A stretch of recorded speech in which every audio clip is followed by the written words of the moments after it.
सलाम नमस्ते सत श्री अकाल। मैं हूं रजा और आप देख रहे हैं रजाग्राफी की अंतर्राष्ट्रीय प्राइम टाइम रिपोर्ट। दोस्तों आपको बता दूं कि आज इस इंटरनेशनल प्राइम टाइम के सबसे बड़े अपडेट्स में पहला सबसे बड़ा अपडेट ये है कि जिस चीज़ का डर था वो हो गया है। रूस की मदद के लिए कुछ इस तरह से नॉर्थ कोरिया ने कदम उठाया कि अपनी बटालियन अपनी फौज ही रूस भेज दी है। जी हाँ, मैदान जंग में यूक्रेन की सरजमीन पर रूस की तरफ से नॉर्थ कोरिया के फौजी लड़ रहे हैं। तमाम सबूत अब डिजिटल प्रिंट मीडिया में आ चुका है। डिजिटल मीडिया में भी ये बात अब आ चुकी है और ये है वो तस्वीर जिससे साबित हो रहा है, जिसमें देखिए नॉर्थ कोरिया के सैनिक ग्राउंड पर हैं, हाथ में नॉर्थ कोरिया और रूस के झंडे नजर आ रहे हैं और अपने देश के लीडरों के पोस्टर हाथ में लेकर पोज कर रहे हैं। दोस्तों अब ये जंग खौफनाक हो सकती है। साथ में अब मैं सबूत लाया हूं कि नॉर्थ कोरिया के फौजी रूस की सेना के साथ ग्राउंड पर हैं यूक्रेन में। देखिए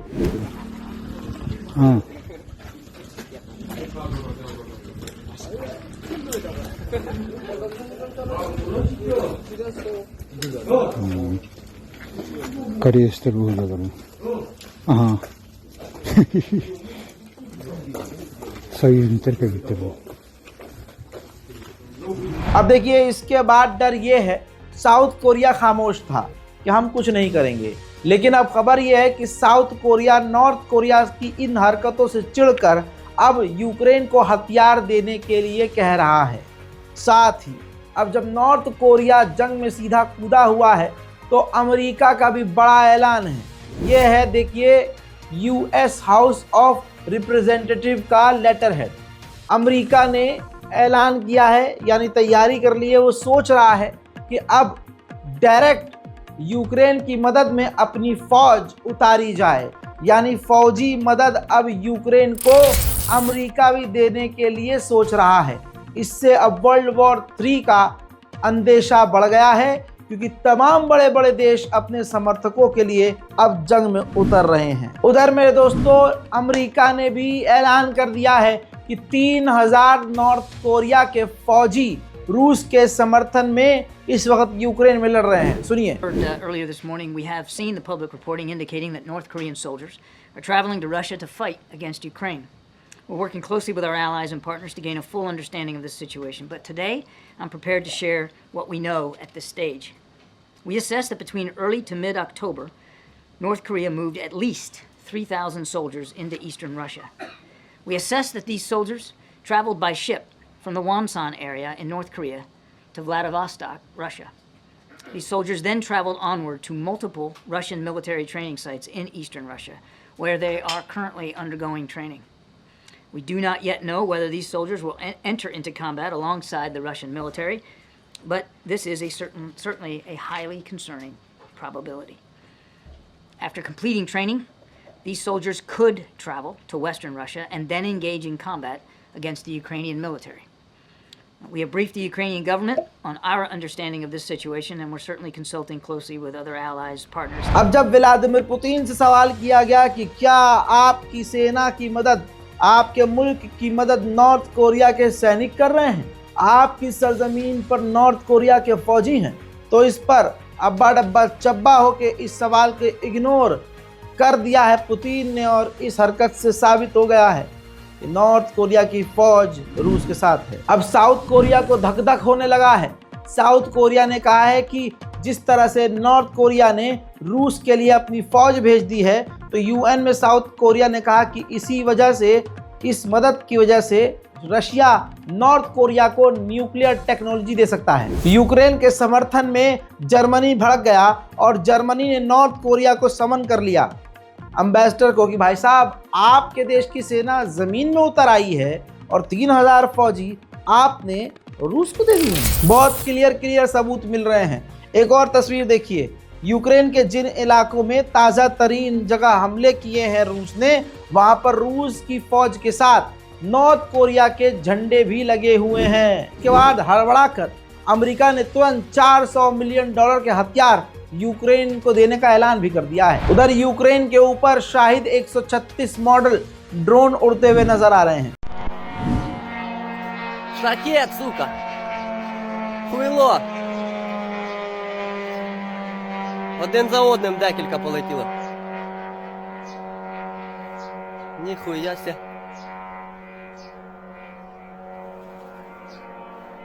І ще, сука, летить.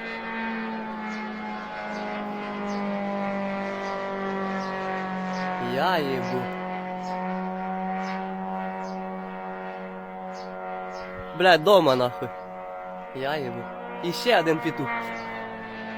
यूएन ने कहा है कि यूक्रेन की पॉपुलेशन 10 मिलियन कम हो गई है क्योंकि ज्यादातर विदेश भाग गए हैं और बच्चे कुछ मारे गए। उधर मेरे दोस्तों यूरोप ने बड़ा कदम उठाया है। यूरोपीय यूनियन ने कहा कि 35 बिलियन यूरोज हम रकम यूरोप में मौजूद रूसी जमीनों और प्रॉपर्टीज को जब्त करके यूक्रेन को देंगे। उधर सी ऑफ जापान के ऊपर रूस ने अपने परमाणु बॉम्बर उड़ाए हैं।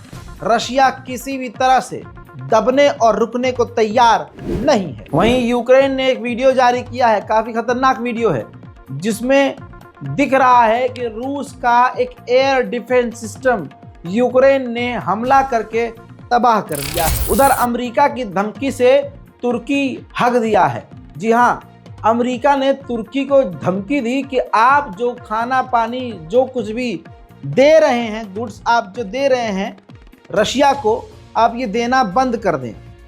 दोस्तों, इतनी ही सी धमकी से तुर्की की इतनी लुप हुई कि तुर्की ने रूस को और रूस की मिलिट्री से जुड़े हुए जो सामान थे वो देने बंद कर दिए हैं। मेरे दोस्तों, यूक्रेन पूरी तरह से कब का हार चुका होता। ये तो पूरी दुनिया की ताकतें हैं जो यूक्रेन को अंधा पैसा और अंधा जो है हथियार दे रही हैं। आपको बताऊं, यूक्रेन की फौज में लोग कैसे भर्ती किए जा रहे हैं, टांग टांग कर ले जाया जा रहा। चल, जैसे हमारे यहाँ भारत में छोटे छोटे बच्चे स्कूल नहीं जाते हैं तो घर वाले टांग के नहीं ले आते हैं, ऐसे ही यूक्रेन के नागरिकों को गोद में उठाकर टांग कर जबरदस्ती लेकर जा रहे हैं यूक्रेन के फौजी फौज में शामिल करने के लिए। देखिए,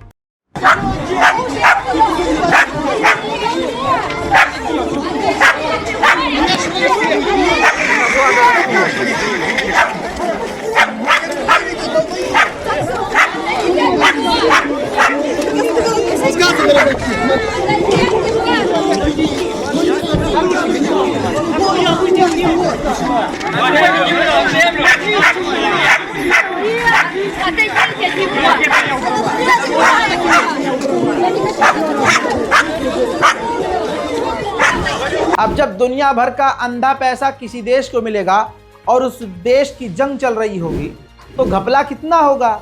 अब ये तस्वीर देखिए, पता नहीं कितना पैसा मिला है, भर भर का पूरा घर भरा हुआ डॉलर से मिला है। और ये किसके घर मिला है बता दूं, यूक्रेन के राष्ट्रपति जेलेंस्की के कमिश्नर थे एक, उनके घर से ये पैसा बरामद हुआ। राष्ट्रपति जेलेंस्की ने कहा कि अब पीस टॉक डिपेंड है अमेरिका के इलेक्शन के ऊपर। उधर अमेरिका ने कहा है कि रूस को हर दिन इतना बड़ा नुकसान हो रहा है कि उसके हर दिन 1200 लोग मारे जा रहे हैं या घायल हो रहे हैं। जैसे मिडिल ईस्ट में नेतन्याहू इजराइल के प्रधानमंत्री नहीं चाहते कि जंग बंदी हो, सीज फायर हो, वैसे ही यूक्रेन के राष्ट्रपति जेलेंस्की नहीं चाहते कि जंग बंद हो, क्योंकि जब जंगबंदी होगी तो चुनाव होगा, राष्ट्रपति बदले जाएंगे, सरकार। तो जो बड़े बड़े सांप होते हैं वो इसी तरह से जहर फैलाते रहते हैं, प्रोवोकेशनल चीज़ें करते रहते हैं। लाइव एग्जांपल, व्लादिमीर पुतिन को किलसाने के लिए, रूस को और चिढ़ाने के लिए जेलेंस्की ने एक शर्ट पहनकर वीडियो बनाया जिस पर लिखा था मेक रशिया स्मॉल अगेन, यानी रशिया को दोबारा से छोटा किया जाए, यानी रूस के इलाकों पर कब्जा किया जाए। ऐसे में व्लादिमीर पुतिन इसकी पप्पी लेंगे क्या? अबे पुतिन की जगह हम होंगे तो हम भी थपड़ जाएंगे इसे। मेरे दोस्तों, एक हाथ से सभी बड़े बड़े देश यूक्रेन को हथियार दे रहे हैं। ले बेटा, लड़, पुश, लड़, खाना चाहिए, ले खाना, ले अंदर, हथियार चाहिए, हथियार ले, हथियार। हम तुम्हारे सबसे पसंदीदा और सबसे चहीतों में से एक हैं, हमें अपना साथी समझो।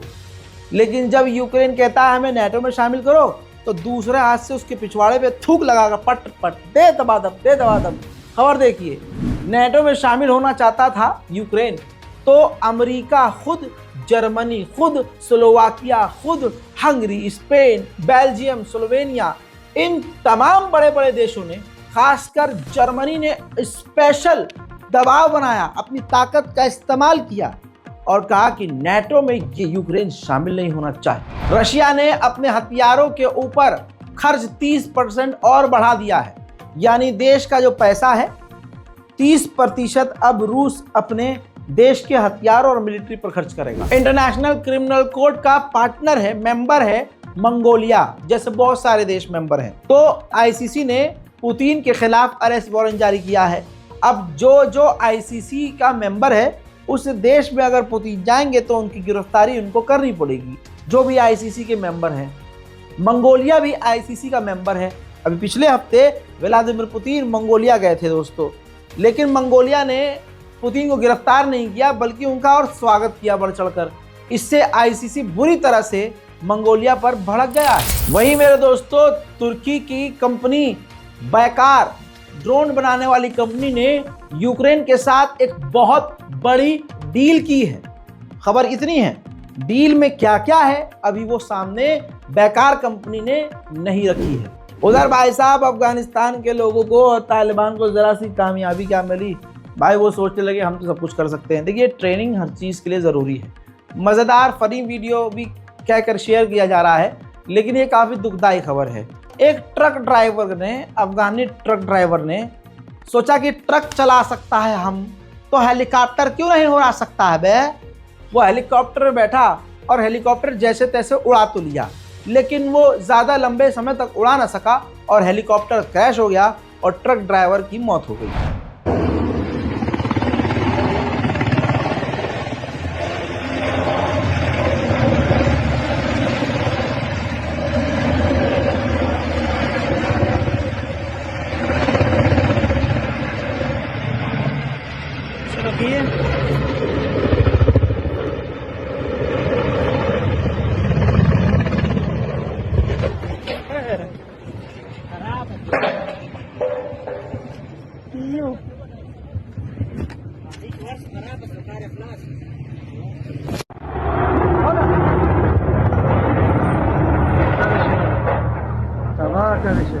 मेरे दोस्तों, उधर तुर्की ने कुर्दिश इलाके में, सीरिया में और इराक के कुर्द के इलाके में बहुत बड़े एयर स्ट्राइक किए हैं। इस साल के खतरनाक हमलों में सबसे खतरनाक हमले तुर्की के ये रहे हैं, जिसमें कुर्द के कुर्दिश जो ऑयल रिफाइनरीज, ऑयल सेक्टर्स हैं, उनको तबाह किया है, जिससे सीरिया और इराक के कुर्द के इलाके में बड़ी तबाही मची है। देखिए,